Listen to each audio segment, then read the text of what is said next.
The American Rivals of Sherlock Holmes. Cinderella's Slippers by Hugh C. Weir. Part 1. 1. Raymond Rennick might have been going to his wedding instead of to his death. Spick and span in a new spring suit, he paused just outside the broad-arched gates of the Duffield estate and drew his silver cigarette case from his pocket. A self-satisfied smile flashed across his face as he struck a match and inhaled the fragrant odor of the tobacco. It was good tobacco, very good tobacco, and Senator Duffield's private secretary was something of a judge. For a moment Rennick lingered. It was a day to banish uncomfortable thoughts, to smooth the rough edges of a man's problems and burdens. As the secretary glanced up at the soft blue sky, the reflection swept his mind that his own future was as free from clouds. It was a pleasing reflection. Perhaps the cigarette, perhaps the day helped to deepen it, as he swung almost jauntily up the winding driveway towards the square white house, commanding the terraced lawn beyond. Just ahead of him a maple tree, standing alone, rustled gaily in its spring foliage like a woman calling attention to her new finery. It was all so fresh and beautiful and innocent. Rennick felt a tingling thrill in his blood. Unconsciously he tossed away his cigarette. He reached the rustling maple and passed it. From behind the gnarled trunk a shadow darted. A figure sprang at his shoulders, with the long blade of a dagger awkwardly poised. There was a flash of steel in the sunlight. It was perhaps 10 minutes later that they found him. He had fallen face downward at the edge of the driveway, with his body half across the velvet green of the grass. A thin thread of red, creeping from the wound in his breast, was losing itself in the sod. One hand was doubled, as in a desperate effort at defence. His glasses were twisted under his shoulders. Death must have been nearly instantaneous. The dagger had reached his heart at the first thrust. One might have fancied an expression of overpowering amazement in the staring eyes. That was all. The weapon had caught him squarely on the left side. He had evidently whirled toward the assassin almost at the instant of the blow. Whether in the second left him of life he had recognized his assailant, and the recognition had made his death blow the quicker and the surer, were questions that only deepened the horror of the noonday crime. As though to emphasize the hour, the mahogany clock in Senator Duffield's library rang out its 12 monotonous chimes as John Dorrance, his valet, beat sharply on the door. The echo of the nervous tattoo was lost in an unanswering silence. Dorrance repeated his knock before he brought an impatient response from beyond the panels. "Can you come, sir?" The valet burst out. "Something awful has happened, sir. It's... The door was flung open. A ruddy-faced man with thick white hair and grizzled moustache, and the hints of a nervous temperament showing in his eyes and voice, sprang into the hall. Somebody once remarked that Senator Duffield was Mark Twain's double. The senator took the comparison as a compliment, perhaps because it was a woman who made it. Dorrance seized his master by the sleeve, which loss of dignity did more to impress the senator with the gravity of the situation than all of the servant's excitable words. "Mr. Rennick, sir, has been stabbed, sir, on the lawn, and Miss Beth, sir." Senator Duffield staggered against the wall. The valet's alarm swerved to another channel. "Shall I get the brandy, sir?" "Brandy?" the senator repeated vaguely. The next instant, as though grasping the situation anew, he sprang down the hall, with the skirts of his frock coat flapping against his knees. At the door of the veranda he whirled. "Get the doctor on the phone, Dorrance. Redfield, if Scott is out, let him know it's a matter of minutes. And, Dorrance—" "Yes, sir." "Tell the telephone girl that, if this leaks to the newspapers, I will have the whole office discharged." A shifting group on the edge of the lawn, with that strange sense of awkwardness which sudden death brings, showed the scene of the tragedy. The circle fell back as the senator's figure appeared. On the grass, Rennick's body still lay where it had fallen, suggesting a skater who has ignominiously collapsed on the ice rather than a man stabbed to the heart. The group had been wondering at the fact in whispered monosyllables. A kneeling girl was bending over the secretary's body. It was not until Senator Duffield had spoken her name twice that she glanced up. In her eyes was a grief so wild that for a moment he was held dumb. "Come, Beth," he said gently, "this is no place for you." At once the white-faced girl became the central figure of the situation. If she heard him, she gave no sign. The senator caught her shoulder and pushed her slowly away. One of the woman servants took her arm. Curiously enough, the two were the only members of the family that had been called to the scene. The senator swung on the group with a return of his aggressiveness. "Someone who can talk fast and to the point, tell me the story. Burke, you have a ready tongue. How did it happen?" The groom, a much-tanned young fellow in his early 20s, touched his cap. "I don't know, sir. No one knows. Mr. Rennick was lying here, stabbed, when we found him. He was already dead." "But surely there was some cry, some sound of a scuffle?" The groom shook his head. "If there was, sir, none of us heard it. We all like Mr. Rennick, sir. I would have gone through fire and water if he needed my help. If there had been an outcry loud enough to reach the stable, I would have been there on the jump." "Do you mean to tell me that Rennick could have been struck down in the midst of 15 or 20 people with no one the wiser? It's ridiculous, impossible." Burke squared his shoulders with an almost unconscious suggestion of dignity. "I'm telling you the truth, sir." The senator's glance dropped to his secretary's body, and he looked up with a shudder. Then, as though with an effort, his eyes returned to the huddled form, and he stood staring down at the dead man, with a frown knitting his brow.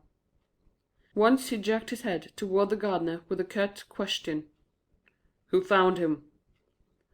Jenkins shambled forward uneasily. "I did, sir. I hope you don't think I disturbed the body." The senator shrugged his shoulder impatiently. He did not raise his head again until the sound of a motor in the driveway woke the attention. The surgeon had arrived. Almost at the same time there was a cry from Jenkins. The gardener stood perhaps a half a dozen yards from the body, staring at an object hidden in the grass at his feet. He stooped and raised it. It was a woman's slipper. As a turn of his head showed him the eyes of the group turned in his direction, he walked across to Senator Duffield, holding his find at arm's length, as though its dainty outlines might conceal an added nest. The slipper was of black suede, high-heeled and slender, tied with a broad black ribbon. One end of the ribbon was broken and stained as though it had tripped its owner. On the thin sole were cakes of the peculiar red clay of the driveway. It might have been unconscious magnetism that caused the senator suddenly to turn his eyes in the direction of his daughter. She was swaying on the arm of the servant. Throwing off the support of the woman, she took 2 quick steps forward, with her hand flung out as though to tear the slipper from him. And then, without a word, she fell prone on the grass. 2. The telephone in my room must have been jangling a full moment before I struggled out of my sleep and raised myself to my elbow. It was with a feeling of distinct rebellion that I slipped into my kimono and slippers and shuffled across to the sputtering instrument in the corner. From 8 in the morning until 8 in the evening I had been on racking duty in the Farragut poison trial, and the belated report of the wrangling jury, at an hour which made any sort of meal impossible until after 10, had left me worn out physically and mentally. I glanced at my watch as I snapped the receiver to my ear. It lacked barely 15 minutes of midnight, an unearthly hour to call a woman out of bed, even if she is past the age of sentimental dreams. "Well?" I growled. A laugh answered me at the other end of the wire. I would have slung the receiver back to the hook and myself back to bed had I not recognized the tones. There is only one person in the world, excepting the tyrant at our city editor's desk, who would arouse me at midnight. But I had thought this person separated from me by 1,200 miles of ocean. Madeline Mack? I gasped. The laughter ceased. Madeline Mack it is, came back the answer, now reduced to a tone of decorous gravity. Pardon my merriment, Nora, the mental picture of your huddled form. But I thought you in Jamaica, I broke in, now thoroughly awake. I was, until Saturday. Our steamer came out of quarantine at 4 o'clock this afternoon. As it develops, I reached here at the psychological moment. I kicked a rocker to my side and dropped into it with a rueful glance at the rumpled sheets of the bed. With Madeline Mack at the telephone at midnight, only one conclusion was possible, and such a conclusion shattered all thoughts of sleep. Have you read the evening dispatches from Boston, Nora? I have read nothing, except the report of the Farragut jury, I returned crisply. Why? If you had, you would perhaps divine the reason of my call. I have been retained in the Rennick murder case. I am taking the 1:30 sleeper for Boston. I secured our berths just before I telephoned. Our berths? I am taking you with me. Now that you are up, you may as well dress and ring for a taxicab. I will meet you at the Roanoke Hotel. But, I protested, don't you think... Very well, if you don't care to go, that settles it. Oh, I will be there, I said with an air of resignation. 10 minutes to dress and 15 minutes for the taxi. I will add 5 minutes for incidentals, Madeline replied and hung up the receiver. The elevator boy at the Occident where I had my modest apartment had become accustomed to the strange hours and strange visitors of a newspaper woman during my 3 years' residence. He opened the door with a grin of sympathy as the car reached my floor. As though to give more active expression to his feelings he caught up my bag and gave it a place of honor on his own stool. "Going far?" he queried as I alighted at the main corridor. "I may be back in 24 hours and I may not be back for 24 days," I answered cautiously. I knew Madeline Mack. As I waited for the whir of the taxicab, I appropriated the evening paper on the night clerk's desk. The Rennick murder case had been given a 3-column head on the front page. If I had not been so absorbed in the Farragut trial, it could not have escaped me. I had not finished the headlines, however, when the taxi, with a promptness almost uncanny, rumbled up to the curb. I threw myself back against the cushions, switched on the electric light, and spread my paper over my knee, as the chauffeur turned off towards Fifth Avenue. The story was well written and had made much of a few facts. Trust my newspaper instinct to know that. I had expected a fantastic puzzle, when it could spur Madeline into action within 6 hours after her landing, but I was hardly anticipating a problem such as I could read between rather than in the lines of type before me. Long before the Roanoke loomed into view, I had forgotten my lost sleep. The identity of Raymond Rennick's assassin was as baffling as in the first moments of the discovery of the tragedy. There had been no arrests, nor hint of any. From the moment when the secretary had turned into the gate of the Duffield yard until the finding of his body, all trace of his movements had been lost as effectually as though the darkness of midnight had enveloped him instead of the sunlight of moon. More than 10 minutes could not have elapsed between his entrance into the grounds and the discovery of his murder, perhaps not more than 5, but they had been sufficient for the assassin to effect a complete escape. There was not even the shadow of a motive. Raymond Rennick was one of those few men who seem to be without an enemy. In an official capacity, his conduct was without a blemish.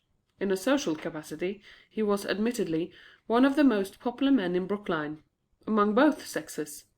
Rumor had it, apparently on unquestioned authority, that the announcement of his engagement to Beth Duffield was to have been an event of the early summer. This fact was in my mind as I stared out into the darkness. On a sudden impulse I opened the paper again. From an inside page, the latest photograph of the senator's daughter, taken at a fashionable Boston studio, smiled up at me. It was an excellent likeness as I remembered her at the inaugural ball the year before, a wisp of a girl, with a mass of black hair, which served to emphasize her frailness. I studied the picture with a frown. There was a sense of familiarity in its outlines which certainly our casual meeting could not explain. Then, abruptly, my thoughts flashed back to the crowded courtroom of the afternoon, and I remembered. In the prisoner's dock I saw again the figure of Beatrice Farragut, slender, fragile, her white face, her sombre gown, her eyes fixed like those of a frightened lamb on the jury which was to give her life or death. She poisoned her husband, had Buster whispered comments at my shoulders during the weary weeks of the trial. She couldn't harm a butterfly.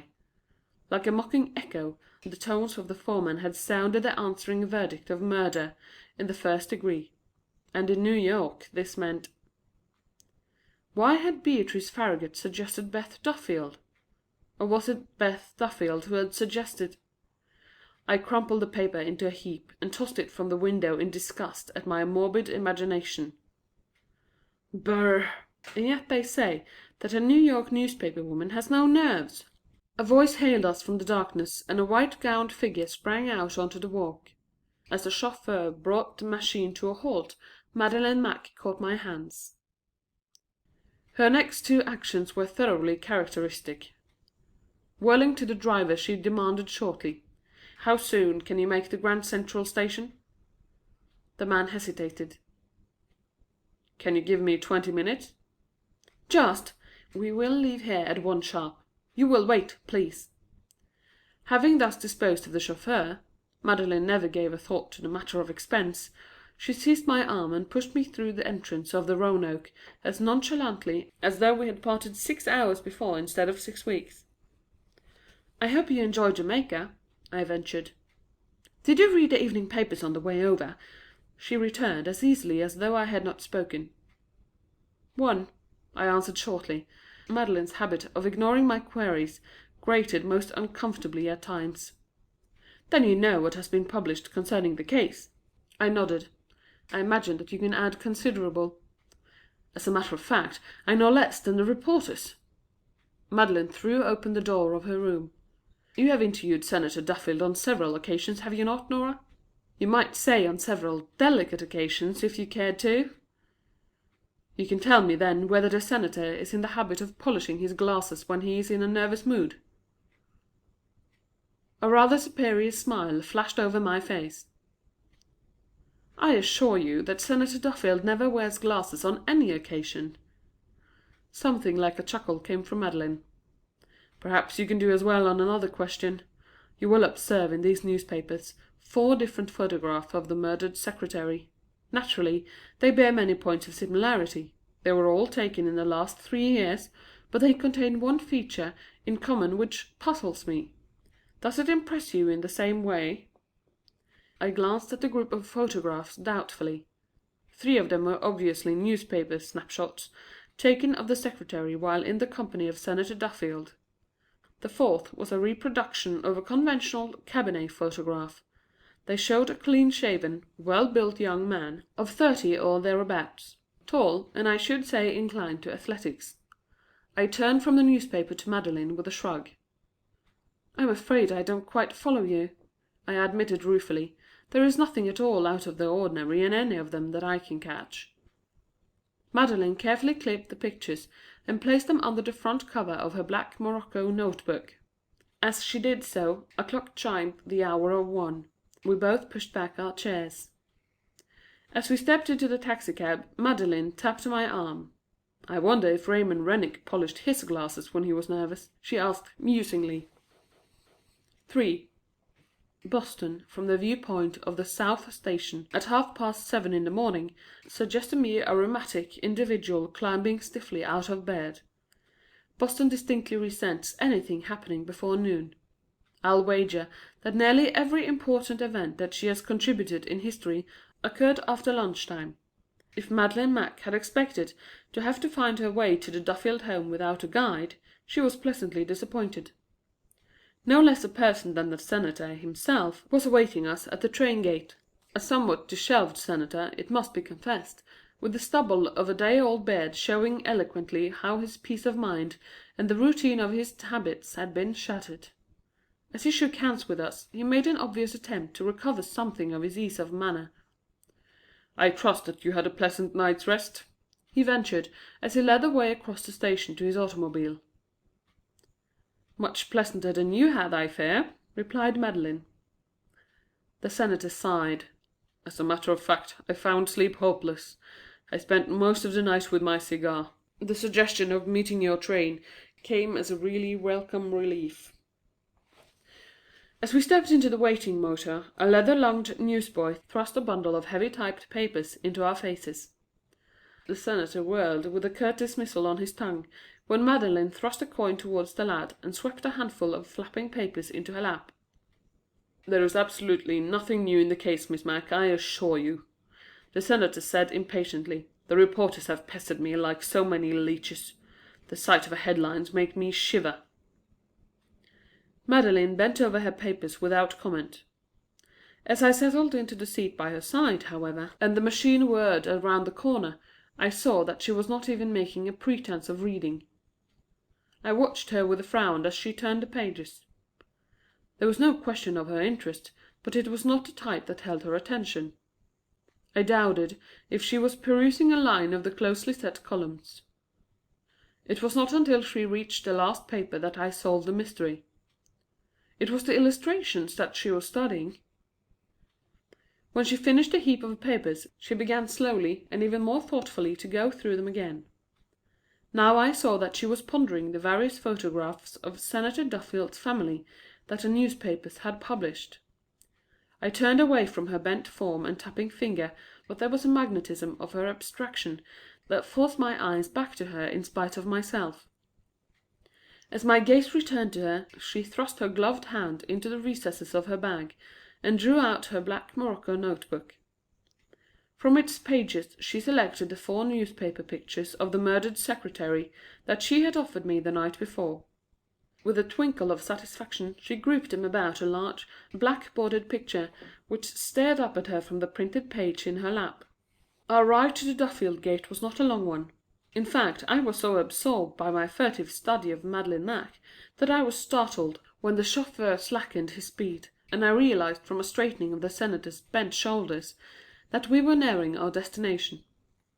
At the edge of the driveway, a quietly dressed man in a gray suit, who was strolling carelessly back and forth from the gate to the house, eyed us curiously as we passed, and touched his hat to the Senator. I knew at once he was a detective. Trust a newspaper woman to spot a plain-clothes man, even if he has left his police uniform at home. Madeline did not look up, and the Senator made no comment. As we stepped from the machine, a tall girl with severe, almost classical features and a profusion of nut-brown hair which fell away from her forehead without even the suggestion of a ripple, was awaiting us. "My daughter, Maria," Senator Duffield announced formally. Madeline stepped forward with extended hand. It was evident that Miss Duffield had intended only a brief nod. For an instant she hesitated, with a barely perceptible flush. Then her fingers dropped limply into Madeline Mac's palm. I chuckled inwardly at the ill grace with which she did it. "This must be a most trying occasion for you," Madeline said with a note of sympathy in her voice which made me stare. Effusiveness of any kind was so foreign to her nature that I frowned as we followed our host into the wide front drawing-room. As we entered by one door, a black-gowned, white-haired woman, evidently Mrs. Duffield, entered by the opposite door. In spite of the reserve of the society leader, whose sway might be said to extend to 3 cities, she darted an appealing glance at Madeline Mac that melted much of the newspaper cynicism with which I was prepared to greet her. Madeline crossed the room to her side and spoke a low sentence that I did not catch, as she took her hand. I found myself again wondering at her unwonted friendliness. She was obviously exerting herself to gain the good will of the Duffield household. Why? A trim maid, who stared at us as though we were museum freaks, conducted us to our rooms, adjoining apartments at the front of the 3rd floor. The identity of Madeline Mac had already been noised through the house, and I caught a saucer-eyed glance from a second servant as we passed down the corridor. If the atmosphere of suppressed curiosity was embarrassing my companion, however, she gave no sign of the fact. Indeed, we had hardly time to remove our hats when the breakfast gong rang. The family was assembling in the old-fashioned dining room when we entered. In addition to the members of the domestic circle whom I had already indicated, my attention was at once caught by two figures who entered just before us. One was a young woman whom it did not need a second glance to tell me was Beth Duffield. Her white face and swollen eyes were evidence enough of her overwrought condition, and I caught myself speculating why she had left her room. Her companion was a tall, slender young fellow with just the faintest trace of a stoop in his shoulders. As he turned towards us, I saw a handsome, though self-indulgent face, to a close observer suggesting evidences of more dissipation than was good for its owner. And, if the newspaper stories of the doings of Fletcher Duffield were true, the facial index was a true one. If I remembered rightly, Senator Duffield's son more than once had made prim old Boston town rub her spectacled eyes at the tales of his escapades. Fletcher Duffield bowed rather abstractedly as he was presented to us, but during the eggs and chops he brightened visibly, and put several curious questions to Madeline as to her methods of work, which enlivened what otherwise would have been a rather dull half-hour. As the strokes of 9 rang through the room, my companion pushed her chair back. "What time is the coroner's inquest, Senator?" Mr. Duffield raised his eyebrows at the change in her attitude. "It is scheduled for 11 o'clock." "And when do you expect Inspector Taylor of headquarters?"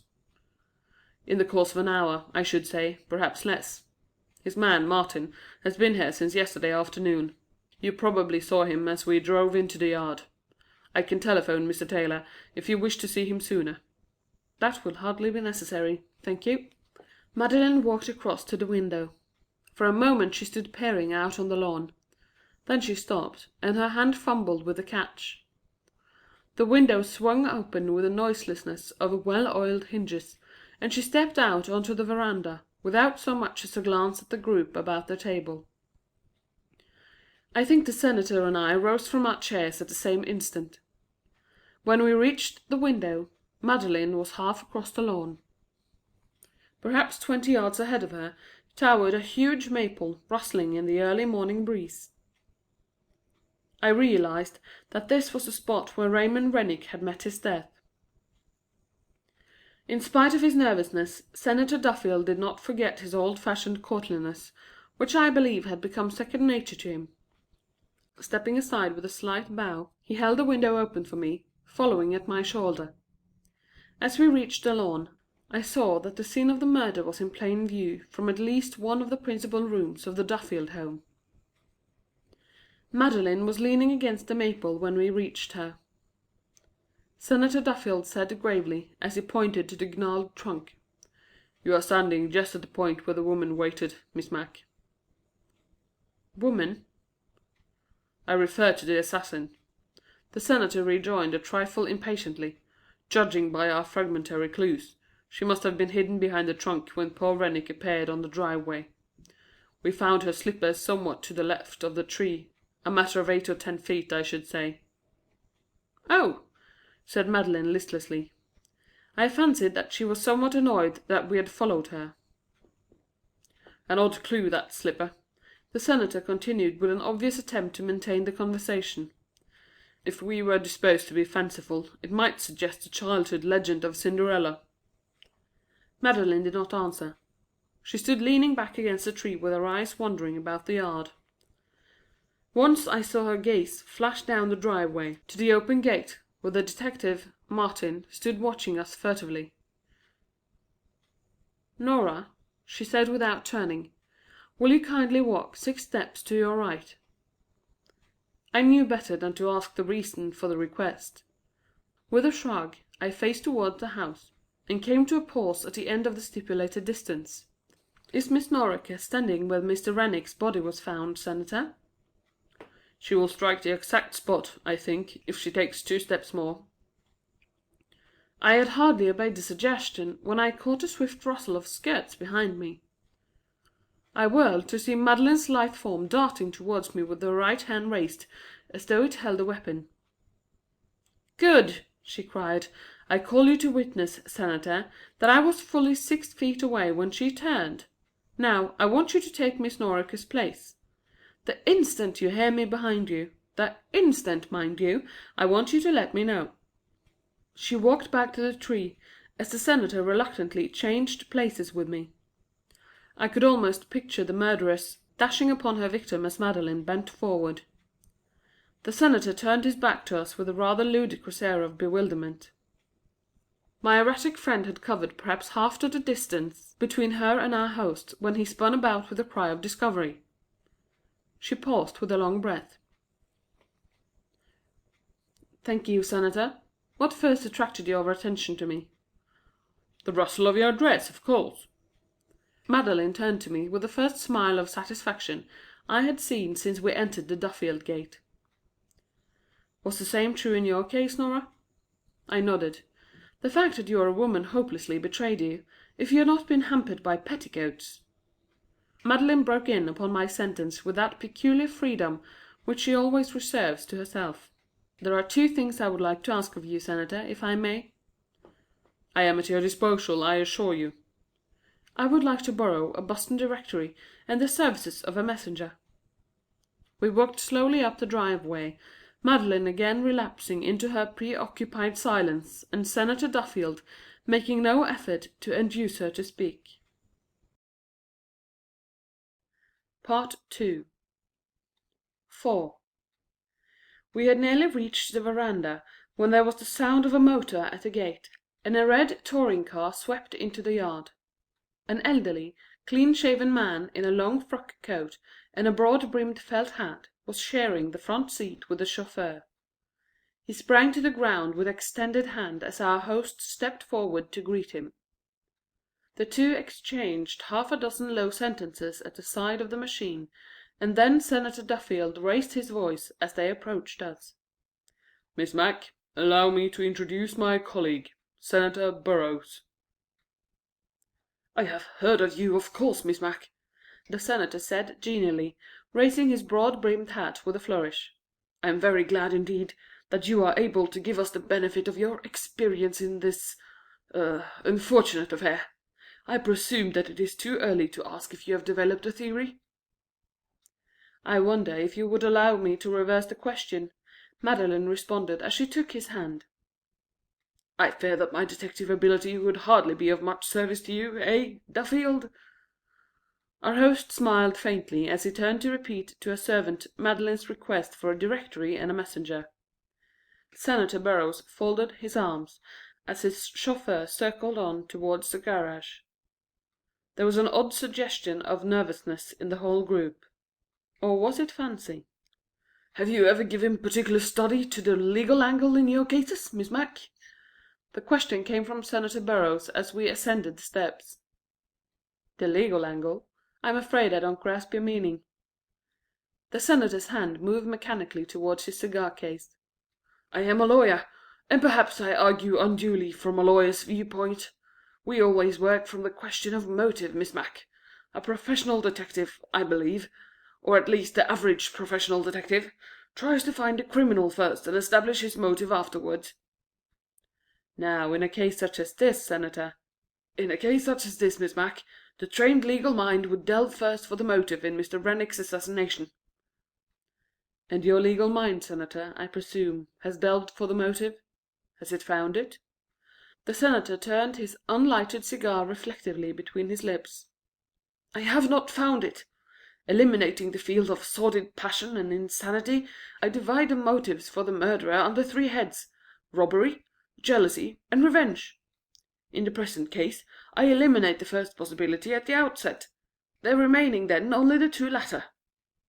"You are interesting. You forget, however, a 4th motive, the strongest spur to crime in the human mind."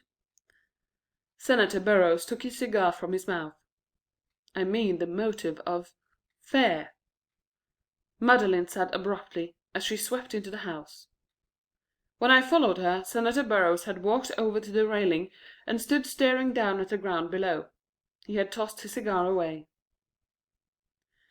In the room where we had breakfasted, one of the stable boys stood awkwardly awaiting Madeline Mack's orders, while John Dorrance, the valet, was just laying a city directory on the table.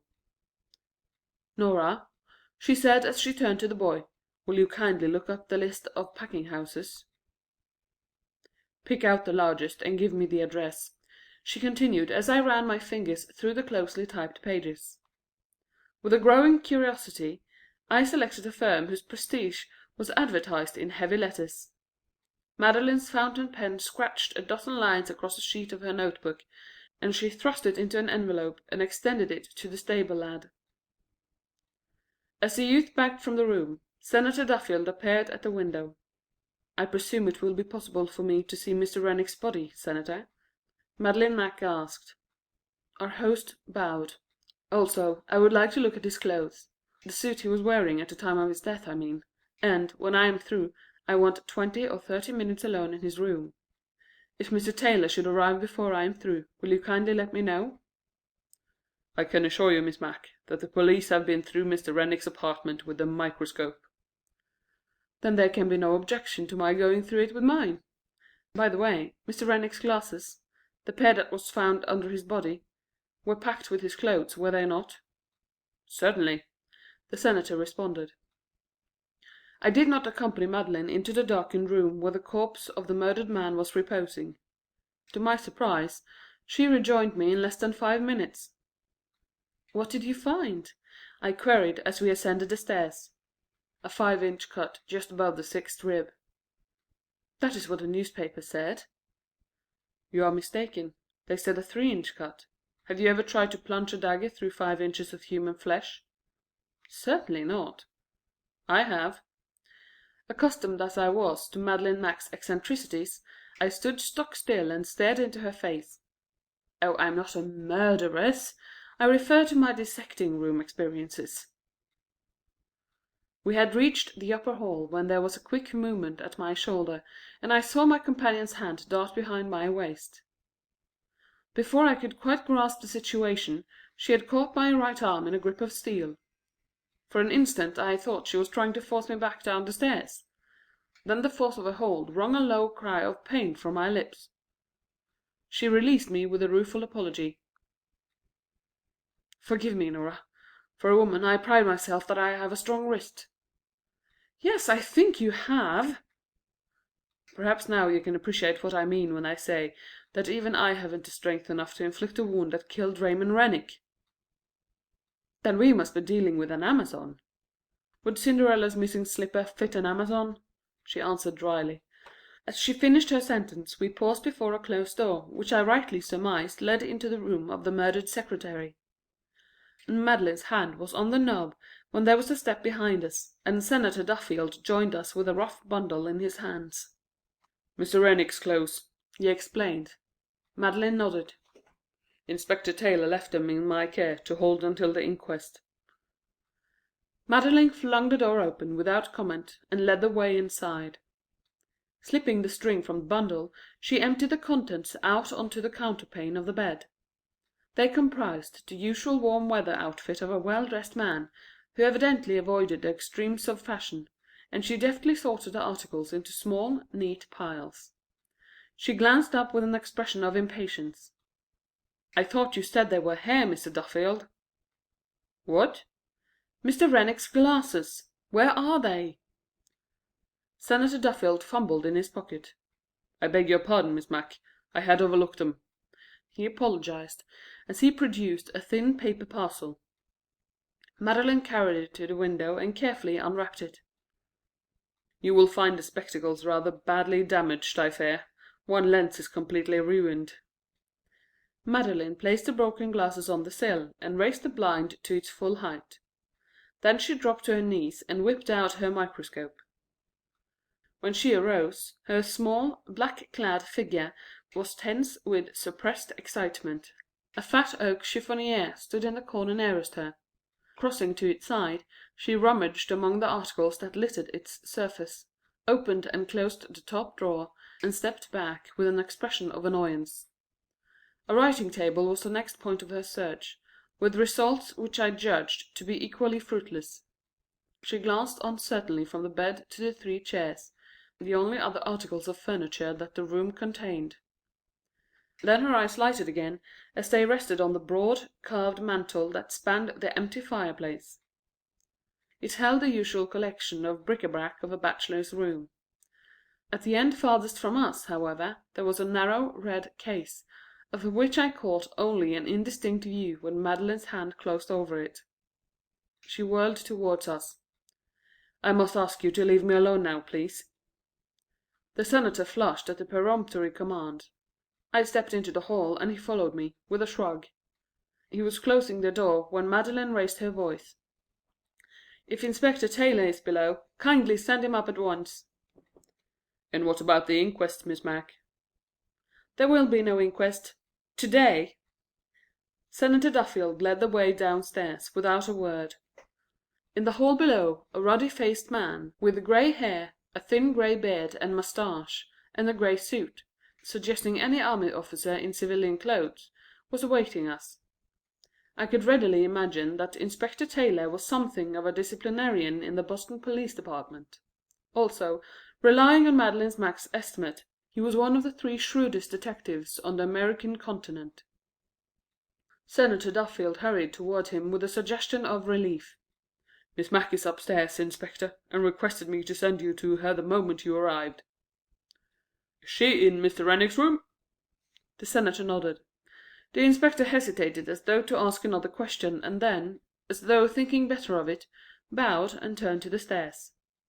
Inspector Taylor was one of those few policemen who had the honor of being numbered among Madeline Mack's personal friends, and I fancied that he welcomed the news of her arrival. Fletcher Duffield was chatting somewhat aimlessly with Senator Burrows as we sauntered out into the yard again. None of the ladies of the family were visible. The plain-clothes man was still lounging disconsolately in the vicinity of the gate. There was a sense of unrest in the scene, a vague expectancy. Although no one voiced the suggestion, we might all have been waiting to catch the first clap of distant thunder. As Senator Duffield joined the men, I wandered across to the dining-room window. I fancied the room was deserted, but I was mistaken. As I faced about toward the driveway, a low voice caught my ear from behind the curtains. "You are Miss Mack's friend, are you not? No, don't turn around, please." But I had already faced towards the open door. At my elbow was a white-capped maid, with her face almost as white as her cap, whom I remembered to have seen at breakfast. "Yes, I am Miss Mack's friend. What can I do for you?" "I have a message for her. Will you see that she gets it?" "Certainly." "Tell her that I was at the door of Senator Duffield's library the night before the murder." My face must have expressed my bewilderment. For an instant I fancied the girl was about to run from the room. I stepped through the window and put my arm about her shoulders. She smiled faintly. "I don't know much about the law, and evidence, and that sort of thing, and I'm afraid. You will take care of me, won't you?" "Of course I will, Anna. Your name is Anna, isn't it?" The girl was rapidly recovering her self-possession. "I thought you ought to know what happened Tuesday night. I was passing the door of the library. It was fairly late, about 10 o'clock, I think, when I heard a man's voice inside the room. It was a loud, angry voice, like that of a person in a quarrel. Then I heard a second voice, lower and much calmer." "Did you recognize the speaker?" "They were Mr. Rennick and Senator Duffield." I caught my breath. "You said one of them was angry. Which was it?" "Oh, it was the senator, who was very much excited and worked up. Mr. Rennick seemed to be speaking very low." "What were they saying, Anna?" I tried to make my tones careless and indifferent, but they trembled in spite of myself. "I couldn't catch what Mr. Rennick said. The senator was saying some dreadful things. I remember he cried, 'You swindlers!' And then a bit later, 'I have evidence that should put you and your thieving crew behind the bars.' I think that is all. I was too bewildered to—" A stir on the lawn interrupted the sentence. Madeline Mack and Inspector Taylor had appeared. At the sound of their voices, the girl broke from my arm and darted toward the door. Through the window I heard the inspector's heavy tones, as he announced curtly, "I am telephoning the coroner, Senator, that we are not ready for the inquest today. We must postpone it until tomorrow." 5. The balance of the day passed without incidents. In fact, I found the subdued quiet of the Duffield home becoming irksome as evening fell. I saw little of Madeline Mac. She disappeared shortly after luncheon behind the door of her room, and I did not see her again until the dressing bell rang for dinner. Senator Duffield left for the city with Mr. Burrows at noon, and his car did not bring him back until dark. The women of the family remained in their apartments during the entire day, nor could I wonder at the fact. A morbid crowd of curious sightseers was massed about the gates almost constantly, and it was necessary to send a call for 2 additional policemen to keep them back. In spite of the vigilance, frequent groups of newspaper men managed to slip into the grounds, and, after half a dozen experiences in frantically dodging a battery of cameras, I decided to stick to the shelter of the house. It was a feeling of distinct relief that I heard the door of Madeline's room open and her voice calling to me to enter. I found her stretched on a lounge before the window, with a mass of pillows under her head. "Been asleep?" I asked. "No. To tell the truth, I've been too busy." "What? In this room?" "This is the first time I've been here since noon." "Then where—" "Nora, don't ask questions." I turned away with a shrug that brought a laugh from the lounge. Madeline rose and shook out her skirts. I sat watching her as she walked across to the mirror and stood patting the great golden masses of her hair. A low tap on the door interrupted her. Dorrance, the valet, stood outside as she opened it, extending an envelope. Madeline fumbled it as she walked back. She let the envelope flutter to the floor, and I saw that it contained only a blank sheet of paper. She thrust it into her pocket without explanation. "How would you like a long motor ride, Nora?" "For business or pleasure?" "Pleasure. The day's work is finished. I don't know whether you agree with me or not, but I am strongly of the opinion that a whirl out under the elms of Cambridge, and then on to Concord and Lexington, would be delightful in the moonlight. What do you say?" The clock was hovering on the verge of midnight, and the household had retired when we returned. Madeline was in singularly cheery spirits. The low refrain which she was humming as the car swung into the grounds, Schubert's Serenade, I think it was, ceased only when we stepped on to the veranda and realized that we were entering the house of the dead. I turned off my lights in silence, and glanced undecidedly from the bed to the rocker by the window. The cool night breeze beckoned me to the latter, and I drew the chair back a pace and cuddled down among the cushions. The lawn was almost silver under the flood of moonlight, recalling vaguely the sweep of the ocean on a midsummer night. Back and forth along the edge of the gate the figure of a man was pacing like a tired sentinel. It was the plain-clothes officer from headquarters. His figure suggested a state of siege. He might have been surrounded by a skulking enemy. Or was the enemy within, and the sentinel stationed to prevent his escape? I stumbled across to the bed and to sleep, with the question echoing oddly through my brain. When I opened my eyes, the sun was throwing a yellow shaft of light across my bed, but it wasn't the sun that had awakened me. Madeline was standing in the doorway, dressed, with an expression on her face which brought me to my elbow.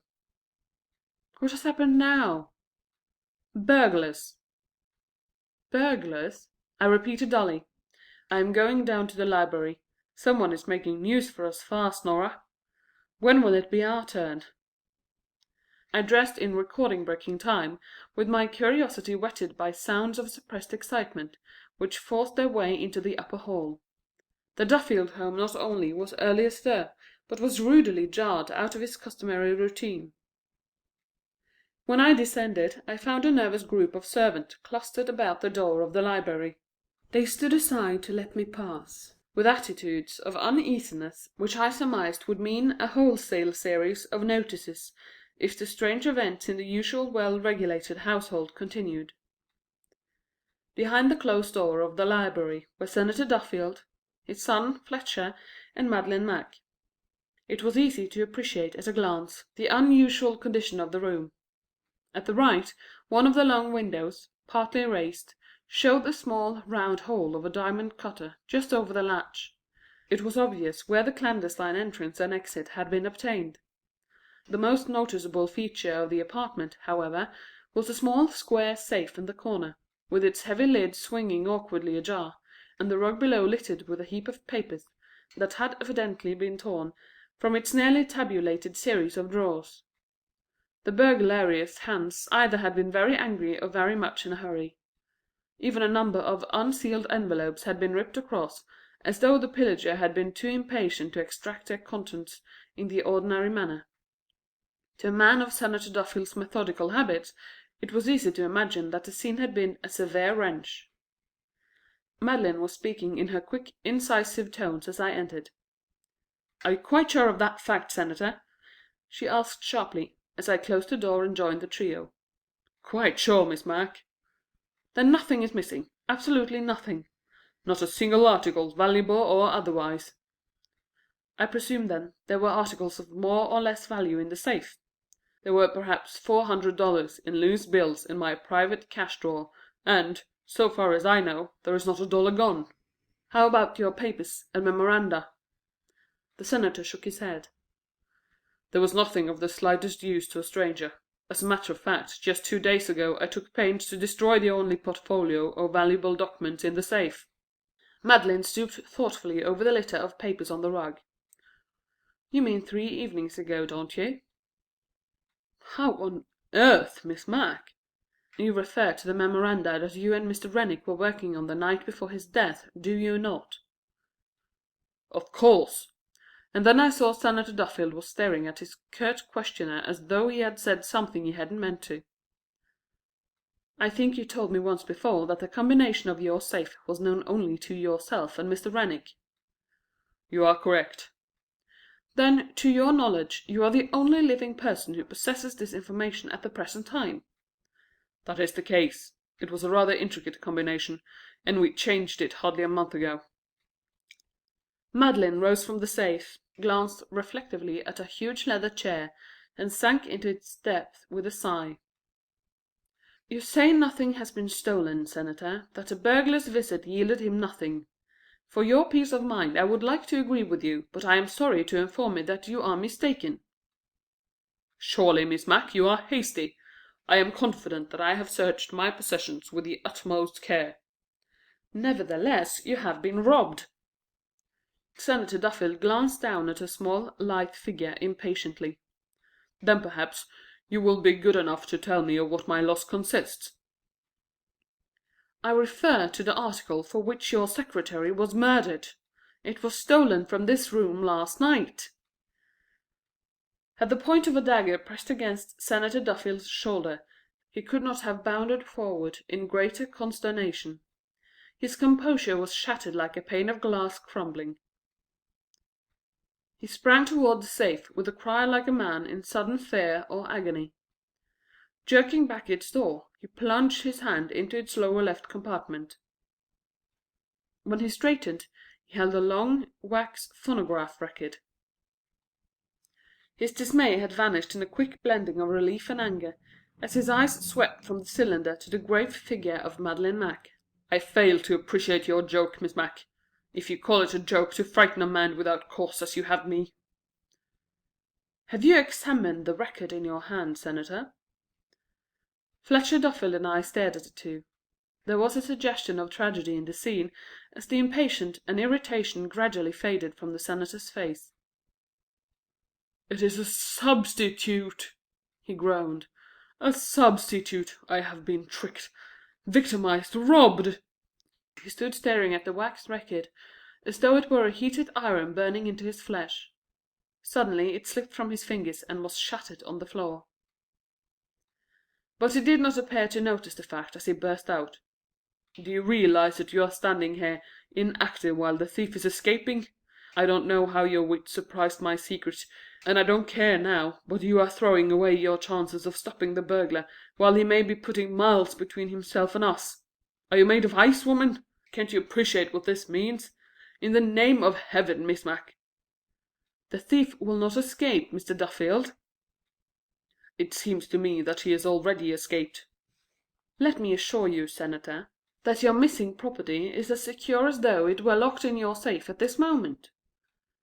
"But do you realize that, once a hint of its nature is known, it will be almost worthless to me?" "Better perhaps than you do. So well that I pledge myself to return it to your hands within the next half hour." Senator Duffield took 3 steps forward, until he stood so close to Madeline that he could have reached over and touched her on the shoulder. "I am an old man, Miss Mac, and the last 2 days have brought me almost to a collapse.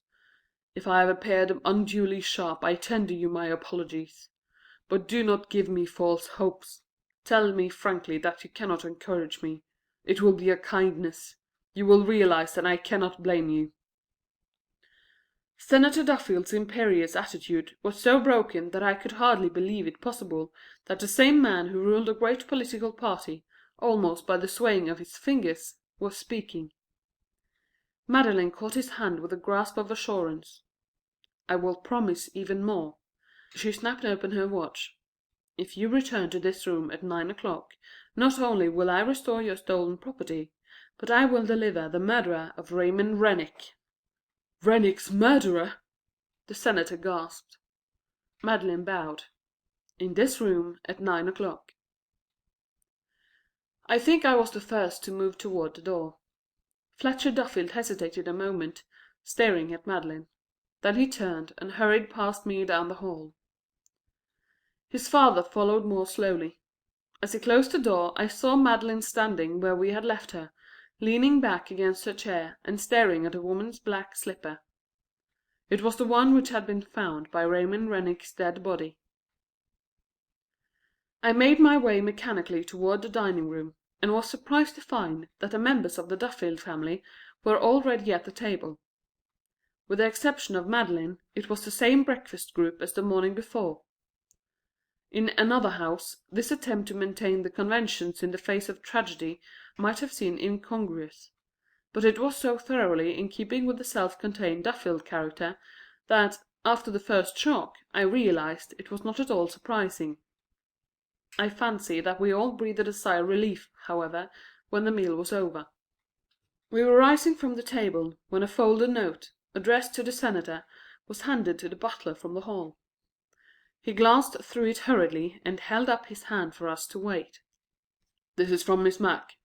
She requests me to have all of the members of the family, and those servants who have furnished any evidence in connection with the murder," the senator winced as he spoke the word, "to assemble in the library at 9 o'clock. I think that we owe it both to ourselves and to her to obey her instructions to the letter. Perkins, will you kindly notify the servants?" As it happened, Madeline's audience in the library was increased by 2 spectators she had not named. The tooting of a motor sounded without, and the tall figure of Senator Burrows met us as we were leaving the dining room. Senator Duffield took his arm with a glance of relief and explained the situation as he forced him to accompany us. 6. In the library we found for the first time that Madeline was not alone. Engaged in a low conversation with her, which ceased as we entered, was Inspector Taylor. He had evidently been designated as the spokesman of the occasion. "Is everybody here?" he asked. "I think so," Senator Duffield replied. "There are really only 5 of the servants who count in the case." Madeline's eyes flashed over the circle. "Close the door, please, Mr. Taylor. I think you had better lock it also. There are 14 persons in this room," she continued, "counting, of course, Inspector Taylor, Miss Norriker, and myself. We may safely be said to be outside the case. There are then 11 persons here connected in some degree with the tragedy. It is in this list of 11 that I have searched for the murderer. I am happy to tell you that my search has been successful." Senator Duffield was the first to speak. "You mean to say, Miss Mac, that the murderer is in this room at the present time?" "Correct." "Then you accuse one of this group of dealing the blow which killed your secretary, and, later, of plundering your safe." Inspector Taylor moved quietly to a post between the 2 windows. Escape from the room was barred. I darted a stealthy glance around the circle in an effort to surprise a trace of guilt in the faces before me, and was startled to find my neighbors engaged in the same furtive occupation. Of the women of the family, the Senator's wife had compressed her lips as though, as the mistress of the house, she felt the need of maintaining her composure in any situation. Maria was toying with her bracelet, while Beth made no effort to conceal her agitation. Senator Burrows was studying the pattern of the carpet with a face as inscrutable as a mask. Fletcher Duffield was sitting back in his chair, his hands in his pockets. His father was leaning against the locked room, his eyes flashing from face to face. With the exceptions of Dorrance, the valet, and Perkins, the butler, who I do not think would have been stirred out of their stolidness had the ceiling fallen, the servants were in an utter panic. 2 of the maids were plainly bordering on hysterics. Such was the group that faced Madeline in the Duffield library. One of the number was a murderer, whom the next 10 minutes were to brand as such. Which was it? Instinctively my eyes turned again toward the 3 women of the Duffield family, as Madeline walked across to a portière which screened a corner of the apartment. Jerking it aside, she showed, suspended from a hook in the ceiling, a quarter of fresh veal. On an adjoining stand was a long, thin-bladed knife, which might have been a dagger, ground to a razor edge. Madeline held it before her as she turned to us. "This is the weapon which killed Mr. Rennick." I fancied I heard a gasp as she spoke. Although I whirled almost on the instant, however, I could detect no signs of it in the faces behind me. I propose to conduct a short experiment, which I assure you is absolutely necessary to my chain of reasoning. Madeline continued. You may or may not know that the body of a calf practically offers the same degree of resistance to a knife as the body of a man. Dead flesh, of course, is harder and firmer than living flesh, but I think that, adding the thickness of clothes, we may take it for granted that the quarter of veal before us we have a fair substitute for the body of Raymond Rennick. Now watch me closely, please." Drawing back her arm, she plunged her knife into the meat with a force which sent it spinning on its hook. She drew the knife out and examined it reflectively. I have made a cut of only a little more than 3½ inches.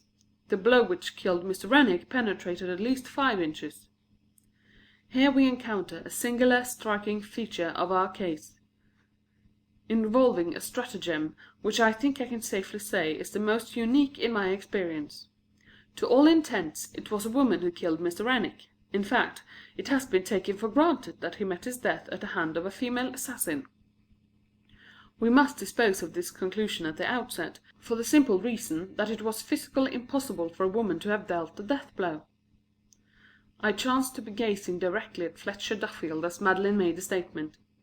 An expression of such relief flashed into his face that instinctively I turned about and followed the direction of his glance. His eyes were fixed on his sister, Beth. Madeline deposited a knife on the stand. Indeed, I may say there are few men, perhaps not 1 in 10, with a wrist strong enough to have dealt Mr. Rennick's death blow. She went on. There is only one such person among the 14 in this room at the present time. Again, you will recall that the wound was delivered from the rear, just as Mr. Rennick faced about in his own defense. Had he been attacked by a woman, he would have heard a rustle of her dress several feet before she possibly could have reached him. I think you will recall my demonstration of that fact yesterday morning, Mr. Duffield? Obviously, then, it is a man whom we must seek, if we would find the murderer of your secretary, and a man of certain peculiar characteristics. 2 of these I can name now. He possessed a wrist developed to an extraordinary degree, and he owned feet as small and shapely as a woman's. Otherwise, the stratagem of wearing a woman's slippers and leaving one of them near the scene of the crime to divert suspicion from himself would never have occurred to him. Again I thought I heard a gasp behind me, but its owner escaped me a second time. There was a third marked feature among the physical characteristics of the murderer. He was near-sighted, so much so that it was necessary for him to wear glasses of the kind known technically as a double lens. Unfortunately for the assassin, When his victim fell, the latter caught the glasses in his hand, and they were broken under his body. The murderer may have been thrown into a panic, and feared to make the time to recover his spectacles, but it was a fatal blunder. Fortune, however, might have helped him even then in spite of this fact, for those who found the body fell into the natural error of considering the glasses to be the property of the murdered man. Had it not been for two minor details, this impression might never have been contradicted. Madeline held up a packet of newspaper illustrations. Several of them I recognized as the pictures of the murdered secretary that she had shown me at the Roanoke. The others were also photographs of the same man. If Mr. Rennick hadn't been fond of having his picture taken, the fact that he never wore glasses on the street might not have been noticed. None of his pictures, not even the snapshots, showed a man in spectacles. It is true that he possessed a pair, and it is here where those who discovered the crime went astray. But they were for reading purposes only, the kind term a .125 lens, while those of his assailant were a .210 lens. The clinch of the matter, I later found Mr. Rennick's own spectacles in his room, where he had left them the evening before. Madeline held up the red leather case she had found on the mantelpiece, and tapped it musingly as she gave a slight nod to Inspector Taylor. We have now the following description of the murderer: a slenderly built man, with an unusual wrist, possibly an athlete at one time, who possesses a foot capable of squeezing into a woman's shoe, and who is handicapped by near-sightedness. Is there an individual in this room to whom this description applies?" There was a new glitter in Madeline's eyes as she continued. "Through the co-operation of Inspector Taylor, I am enabled to answer this question. Mr. Taylor has traced the glasses of the assassin to the optician who gave the prescription for them. I am not surprised to find that the owner of the spectacles tallies with the owner of these other interesting articles." With the words, she whisked from the stand at her elbow the long, narrow-bladed dagger and a pair of soiled black suede slippers. There was a suggestion of grotesque unreality about it all.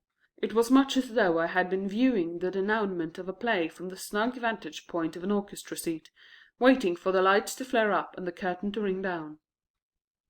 A shriek ran through my ears, jarring me back to the realization that I was not a spectator, but a part of the play. A figure darted toward the window. It was John Dorrance, the valet. The next instant Inspector Taylor threw himself on the fleeing man's shoulders, and the two went to the floor. "Can you manage him?" Madeline called. "Unless he prefers cold steel through his body to cold steel about his wrist," was the rejoinder. "I think you may dismiss the other servants, Senator," Madeline said. "I wish, however, that the family would remain a few moments." As the door closed again, she continued: "I promised you also, Senator, the return of your stolen property. I have the honor to make that promise good." From her stand, which was rapidly assuming the proportions of a conjurer's table, she produced a round, brown paper parcel. "Before I unwrap this, have I your permission to explain its contents?" "As you will, Miss Mack." Perhaps the most puzzling feature of the tragedy is the motive. It is this parcel which supplies us with the answer. Your secretary, Mr. Duffield, was an exceptional young man. Not only did he repeatedly resist bribery such as comes to few men, but he gave his life for his trust. At any time since this parcel came into his possession he could have sold it for a fortune. Because he refused to sell it, he was murdered for it. Perhaps every reader of the newspapers is more or less familiar with Senator Duffield's investigations of the ravages of a certain great trust. A few days ago the senator came into possession of evidence against the combine of such a drastic nature that he realized it would mean nothing less than the annihilation of the monopoly, imprisonment for the chief officers, and a business sensation such as this country has seldom known. Once the officers of the trust knew of this evidence, however, they would be forearmed in such a manner that its value would be largely destroyed. The evidence was a remarkable piece of detective work. It consisted of a phonographic record of a secret directors' meeting, laying bare the inmost depredations of the corporation. Madeline paused as the handcuffed valet showed signs of a renewed struggle. Inspector Taylor without comment calmly snapped a second pair of bracelets about his feet. The Trust was shrewd enough to appreciate the value of a spy in the Duffield home. Dorrance was engaged for the post, and from what I have learned of his character he filled it admirably. How he stumbled on Senator Duffield's latest coup is immaterial. The main point is that he tried to bribe Mr. Rennick so persistently to betray his post that the latter threatened to expose him. Partly in the fear that he would carry out his threat, and partly in the hope that he carried memoranda which might lead to the discovery of the evidence that he sought, Dorrance planned and carried out the murder. In the secretary's pocket he discovered the combination of the safe, and made use of it last night. I found the stolen phonograph record this morning behind the register of the furnace pipe in Dorrance's room. I had already found that this was his cachet, containing the dagger which killed Rennick, and the second of Cinderella's slippers. The pair was stolen some days ago from the room of Miss Beth Duffield. The swirl of the day was finally over. Dorrance had been led to his cell.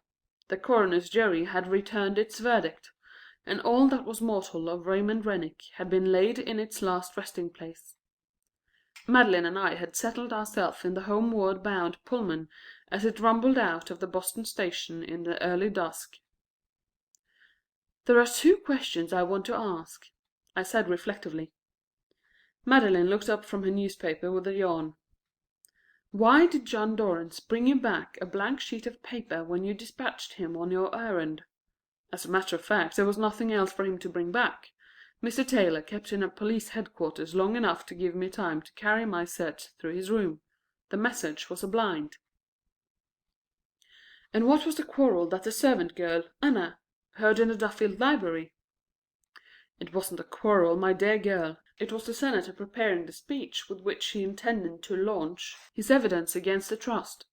The senator is in the habit of dictating his speeches to a phonograph. Some of them, I am afraid, are rather fiery." End of Cinderella's Slippers, by Hugh Weir, Part 2.